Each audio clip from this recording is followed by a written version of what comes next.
UP के बाद अब दिल्ली में भी राजनीतिक पार्टियों की साठगांठ का आरोप। उत्तर प्रदेश में जब चुनाव होते हैं तो बसपा पर भाजपा की बी टीम होने का आरोप लगता है। ऐसा ही असदुद्दीन ओवैसी के साथ भी होता है। वह भी जिन राज्यों में अपने प्रत्याशियों को उतारते हैं और चुनाव मैदान में आते हैं तो उन्हें भी राजनीतिक पार्टियां बीजेपी का सहयोगी बताने में नहीं चूकती। लेकिन इस बार कुछ अलग ही देखने को मिल रहा है। 2024 के लोकसभा चुनाव के पहले इंडिया अलायंस बना था। 2024 का चुनाव इंडिया अलायंस बनाम एनडीए के बीच हुआ था। उस इंडिया अलायंस में कांग्रेस और आम आदमी पार्टी साथ थे। लेकिन दिल्ली विधानसभा चुनाव के दौरान इंडिया अलायंस पार्टनर आम आदमी पार्टी व कांग्रेस के बीच तकरार देखने को मिल रही है। आम आदमी पार्टी ने कांग्रेस पर बीजेपी का सहयोग करने का आरोप लगा दिया है। वहीं कांग्रेस की अलायंस पार्टनर समाजवादी पार्टी के मुखिया अखिलेश यादव पहले ही आम आदमी पार्टी को अपना समर्थन दे चुके हैं। दिल्ली विधानसभा चुनाव बीजेपी, कांग्रेस व आम आदमी पार्टी के बीच त्रिकोणीय होता नजर आ रहा है, जहां पर आम आदमी पार्टी की वर्तमान में सरकार है। उधर कांग्रेस के आक्रामक होते ही आम आदमी पार्टी कांग्रेसियों पर गंभीर आरोप लगा रही है।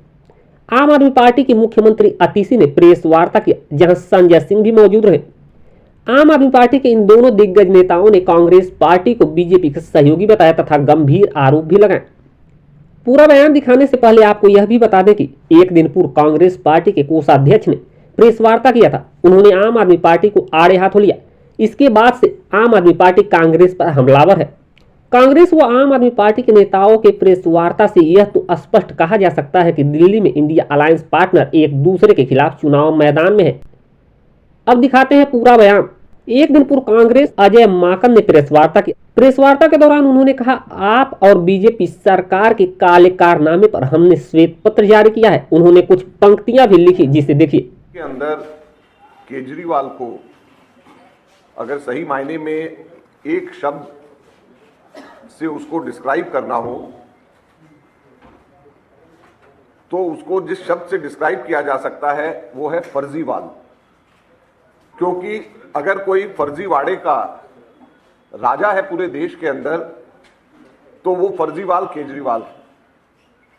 और इसलिए हम केजरीवाल के काले कारनामों के ऊपर श्वेत पत्र आज लेकर के यहां पर आए।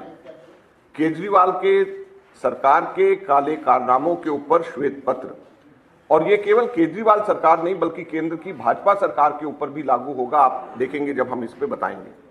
और इसलिए हमने जो इसका मुख पृष्ठ के ऊपर जो दिया है, जिसको हम आगे लेकर के जाएंगे, मौका मौका हर बार धोखा। तो ये जो धोखाधड़ी का काम केजरीवाल सरकार ने किया है, इसको शुरुआत के अंदर 12 पंक्तियों के अंदर एक कविता के रूप में हम लोगों ने बनाया है। सबसे पहले मैं ये 12 पंक्तियां एक कविता के रूप में एक बार में पूरा पढ़ देना चाहता हूं। उसके बाद में फिर इसमें एक एक के ऊपर विस्तार के साथ में, आंकड़ों के साथ में बताऊंगा कि ये श्वेत पत्र का मतलब क्या है और क्यों हम इसको श्वेत पत्र कह रहे हैं। मौका मौका हर बार धोखा। कोरोना काल में लगा रहा लाशों का अंबार, बस सेंट्रल विस्टा और शीश महल पर ही केवल बरसा प्यार। 1780 करोड़ रुपए पेंशन बुजुर्गों की भुलाई, कुछ यूं लाठी बुढ़ापे की इस केजरीवाल की सरकार ने चुराई। राशन कार्ड बने नहीं, जनगणना से केंद्र ने कर दिया इनकार। जुगलबंदी दोनों की में फंसी दिल्ली झेल रही है मार। झुग्गियों पर चलाकर बुलडोजर 2,80,000 लोगों को कर डाला बेघर। 38% डॉक्टर नहीं, 10,250 करोड़ की कमी से जूझ रहे अस्पताल। रचते रहे बस जुमलों का जंजाल। 56,000 इकोनॉमिकली वीकर सेक्शन की सीटें खाली। अध्यापक और प्रिंसिपल स्कूल में नहीं, सरकार मौज में डूबी रही, शीश महल के पूल में डूबी रही।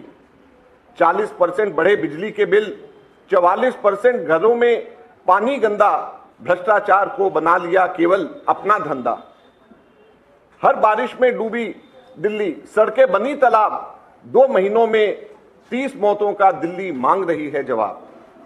बुझाकर चूल्हे 2,31,000 घरों के 500 करोड़ प्रति वर्ष से रोशन कर रहे अपने चेहरे। जलाए जा सकते थे 2,31,000 घरों के चूल्हे, 500 करोड़ प्रति वर्ष से रोशन कर रहे अपने चेहरे। नदी को बनाया नाला, बहते केवल झाग, साल बीत गए 10 ना यमुना हुई साफ। 3652 दिन बीत गए, भूल गए जन लोकपाल, ईमानदारी की रचकर माया, बुना घोटालों का जाल। लंदन नहीं बनाया लेकिन करा प्रदूषण में नंबर 1, 500 किलोमीटर की टूटी सड़कें और 213 फीट के कचरे के बने पहाड़। तो ये केजरीवाल के ये 12 पंक्तियां इनके 10 वर्ष को पूरी तरीके से समाप्त करती हैं। अगर अजय माकन के इस प्रेस वार्ता के बाद गुरुवार को आम आदमी पार्टी दिल्ली के मुख्यमंत्री आतिशी ने प्रेस वार्ता किया और कांग्रेस पार्टी पर जमकर निशाना साधा। ये बिल्कुल साफ हो गया है कि दिल्ली के चुनाव के लिए कांग्रेस ने भारतीय जनता पार्टी से साठगांठ कर ली है। यह बिल्कुल साफ हो गया है। कल कांग्रेस के एक बड़े नेता अजय माकन जी कहते हैं अरविंद केजरीवाल जी एंटी नेशनल है। मैं कांग्रेस पार्टी से पूछना चाहती हूं, आपने आज तक भारतीय जनता पार्टी के किसी भी नेता के खिलाफ ऐसा आरोप लगाया क्या? उन पे ये सवाल उठाए क्या? नहीं उठाए। लेकिन आज कांग्रेस पार्टी आम आदमी पार्टी पे अरविंद केजरीवाल जी पे एंटी नेशनल होने के आरोप लगा रही है। दूसरा उनका जो कृत है, कल कांग्रेस पार्टी ने अरविंद केजरीवाल जी के खिलाफ और मेरे खिलाफ एक एफआईआर दर्ज कराई। क्यों? बीजेपी के खिलाफ क्या आज तक कांग्रेस ने कोई कंप्लेंट करी है? कोई एफआईआर करवाई है? नहीं करवाई। लेकिन आम आदमी पार्टी के नेताओं के खिलाफ करवा रहे हैं। तीसरी बात, हमें आधिकारिक सूत्रों से पता चला है कि कांग्रेस के जो प्रत्याशी हैं उनका चुनाव का खर्चा भारतीय जनता पार्टी से आ रहा है। भारतीय जनता पार्टी कांग्रेस के प्रत्याशियों की फंडिंग कर रही है। इसमें प्रमुख संदीप दीक्षित जी हैं, जिनको भारतीय जनता पार्टी से ऐसा सुनने में आया है कि फंड मिल रहा है। इनमें प्रमुख फरहाद सूरी हैं, जो जंगपुरा से चुनाव लड़ रहे हैं और सुनने में आया है कि उनको भारतीय जनता पार्टी से करोड़ों में फंड आ रहा है। तो आज हम कांग्रेस पार्टी से ये पूछना चाहते हैं कि वो दिल्ली में भारतीय जनता पार्टी को क्यों चुनाव लड़वा रहे हैं? अगर उन्हें आम आदमी पार्टी से दिक्कत है, अगर उन्हें लगता है हम एंटी नेशनल है, तो लोकसभा चुनाव में उन्होंने गठबंधन में चुनाव क्यों लड़ा? क्यों अरविंद केजरीवाल से प्रचार करवाया? यह बिल्कुल साफ हो गया है कि दिल्ली के चुनाव में कांग्रेस के दिल्ली के नेताओं ने भारतीय जनता पार्टी से साठगांठ कर ली है। आम आदमी पार्टी को हराने के लिए साठगांठ करी है, भारतीय जनता पार्टी को जिताने के लिए साठगांठ करी है।